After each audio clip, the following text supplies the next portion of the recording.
In this video, I'm going to show you how you can troubleshoot Microsoft To-Do app.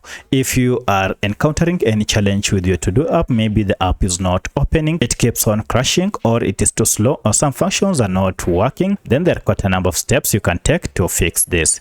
If this video helps, please like and subscribe. First, you need to go to settings on your phone, and from settings, scroll down to apps. Now under apps, look for this option, manage apps or all apps depending on your phone. And from the list, just search for To-Do like that. Now tap on it and this will take you to this page. Here you want to first force stop the app by tapping on force stop and then OK. Then go to clear data and clear cache and OK, and finally clear all data. Once you are done, you will need to restart your smartphone. And now if you go to your app, now everything should be up and running. However, should this not work, then you want to check if we have any update for your app through Google Play Store or App Store if you're on iPhone.